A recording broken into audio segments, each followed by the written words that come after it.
Sir ഞാൻ പറയണമെന്ന് കേൾക്കൂ. പെർഫോമൻസ് പോരാന്ന് പറഞ്ഞ് തിരിച്ചെടുക്കാൻ ഞാനിവിടെ വണ്ടിക്കച്ചവടമല്ല നടത്തുന്നത്, മാരേജ് ബ്യൂറോ ആണ്. സാറിന് വല്ല പരാതി ഉണ്ടെങ്കിൽ നല്ലൊരു വക്കീലിനെ പോയി കാണ്. ഓ ശല്യം. സോറി, സാറിനല്ലോ.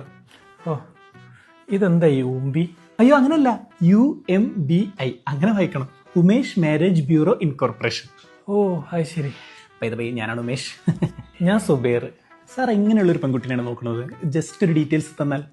അതിപ്പോ കാണാൻ നല്ല വർക്കത്തൊക്കെ ഉള്ളൊരു കുട്ടിയായിക്കോട്ടെ.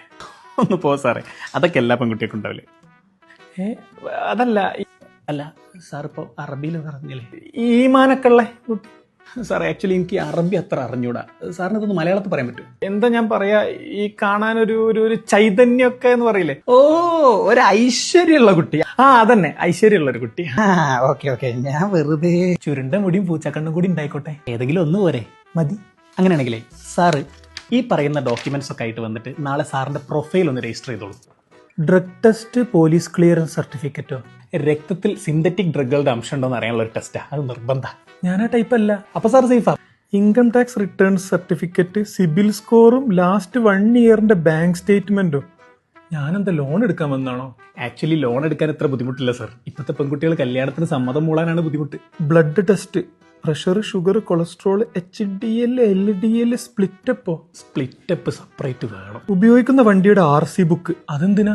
വണ്ടി ഏതെങ്കിലും ബാങ്കുമായിട്ട് ഹൈപ്പോത്തിക്കേറ്റഡ് ആണോ നോക്കണം. പിന്നെ സാറ് തന്നെയാണ് സിംഗിൾ ഓണർ എന്ന് ഉറപ്പുവരുത്തേം വേണം. കല്യാണം കഴിക്കാൻ അതൊക്കെ ആവശ്യമുണ്ടോ? സാറേ ഇപ്പോഴത്തെ പെൺകുട്ടികൾ പഴയതുപോലെ അല്ല, ഭയങ്കര സ്മാർട്ടാ. അവരിതൊക്കെ ഒരു ബിസിനസ് ആയിട്ടാണ് കാണുന്നത്. അപ്പൊ ലാഭമില്ലാത്ത കച്ചവടത്തിന് ഇവരാരും നിൽക്കൂല. ആ ബുക്കും പേപ്പറും ഒന്ന് തരുമോ? ഓ അതിനെന്താ. സാർ ഈ പറഞ്ഞ ഡോക്യുമെന്റ്സ് ഒക്കെ ഏൽപ്പിച്ചാൽ പെട്ടെന്ന് തന്നെ സാറിന് പറ്റിയൊരു മാച്ചിനെ ഞാൻ സെറ്റാക്കി തരാം. സാറിന് എനിക്ക് പറ്റുന്ന മാച്ചിനെ കിട്ടുകയാണെങ്കിലേ ആ പെൺകുട്ടിയുടെ വീട്ടുകാരോട് വരുമ്പോൾ ഇത്രയും ഡോക്യുമെന്റ്സ് കൂടെ കൊണ്ടുവരാൻ പറയണേ. ഡ്രഗ് ടെസ്റ്റ്, അത് ന്യായം. പെൺകുട്ടിയുടെ സ്വഭാവത്തെക്കുറിച്ച് 2 അയൽവാസികളായ സ്ത്രീകളുടെ സത്യവാൻമൂലം. അതെന്തിനാ? പെൺകുട്ടീന്റെ മുടിന്റെ നീളവും ചുരിദാറിന്റെ ഭംഗിയും നാട്ടുകാർക്കും കുടുംബക്കാർക്കൊക്കെ അറിയുള്ളൂ. നാവിന്റെ നീളം എത്ര ഉണ്ടെന്ന് അറിയണമെങ്കിൽ അയൽവാസികളോട് തന്നെ ചോദിക്കണം. ബെസ്റ്റിയുടെ സമ്മതപത്രോ?